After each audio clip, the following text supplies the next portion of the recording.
প্রধান নির্বাচন কমিশনারের কাছে গণমাধ্যম নীতিমালা দ্রুত সংশোধনের দাবি জানিয়েছেন সাংবাদিক নেতারা। রবিবার দুপুরে আগারগাঁওয়ে নির্বাচন ভবনে যান তারা।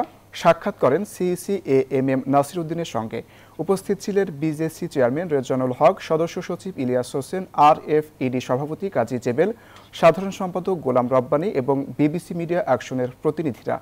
ইসির কাছে নীতিমালায় প্রস্তাবিত সংশোধনীর কপি হস্তান্তর করেন তারা। জানান, নির্বাচনী সংসদ সংগ্রহে গণমাধ্যমের স্বাধীনতা ও পেশাগত নিরাপত্তা নিশ্চিত করতে তাদের এই উদ্যোগ।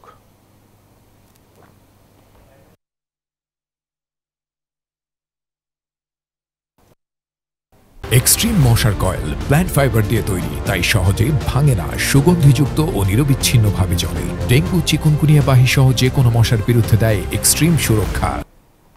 এই মুহূর্তে নির্বাচন কমিশনে আছেন সহকর্মী সামিয়া মাহতাব রোজা। সরাসরি যুক্ত হব তার সঙ্গে। রোজা, রাজনৈতিক দলের সাথে সংলাপ নিয়ে কি বলছেন ইসি, বিস্তারিত জানাবেন। যেখানে অবাধ সংবাদ সংগ্রহ বা সরাসরি সম্প্রচার অঙ্কুর, নির্বাচনী সংবাদ সংগ্রহের দায়িত্বপ্রাপ্ত সাংবাদিক এবং গণমাধ্যম কর্মীদের নীতিমালা বিষয়ক সংশোধনের দাবিতে আন্দোলন চলমান রয়েছে অনেকদিন যাবৎ, এবং এরই পরিপ্রেক্ষিতে আজ রোববার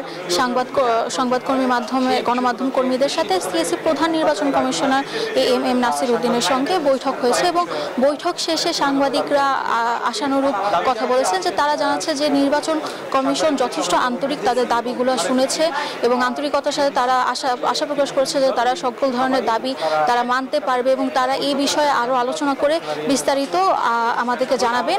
এবং এরই প্রেক্ষিতে এরই পাশাপাশি আজ আরও নির্বাচন কমিশনে আরও কয়েকটি ঘটনা ঘটেছে। তার মধ্যে যদি বলি, যেমন আমজনতা পার্টির প্রধান যিনি তারেক রহমান, উনি গত প্রায় 122 ঘন্টা ধরে উনি অনশনে রয়েছেন, এবং তারই প্রেক্ষিতে এখানে অন্যান্য অনেক দল, মৌলিক বাংলা, নতুন দল এবং জেডিসির মতো দলগুলো তারা আজকে এখানে নির্বাচন কমিশন নিচে আন্দোলন করছেন এবং তারা তারেক রহমানের সাথে সংহতি জানাচ্ছেন।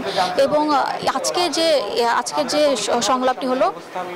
আজকের যে সংলাপটি হলো তার পাশাপাশি আরেকটি কথা বলতে চাই যে 13ই নভেম্বর থেকে 20শে নভেম্বর পর্যন্ত নির্বাচন কমিশনের সাথে রাজনৈতিক দলগুলোর একটি সংলাপ হওয়ার কথা রয়েছে, এবং প্রতিদিন 6টি করে দল এসে তাদের সাথে সংলাপে অংশগ্রহণ করতে পারবে। এবং এরই কিছুক্ষণ পরে, ঠিক 2টার কিছুক্ষণ পরে প্রধান সিনিয়র সচিব আক্তার আহমেদ সাংবাদিকদের সাথে কথা বলবে, তখন আরেকটু বিস্তারিত জানতে পারবো। এই ছিল আমার কাছে নির্বাচন কমিশন ভবন থেকে সর্বশেষ তথ্য। রোজা, আপনাকে ধন্যবাদ।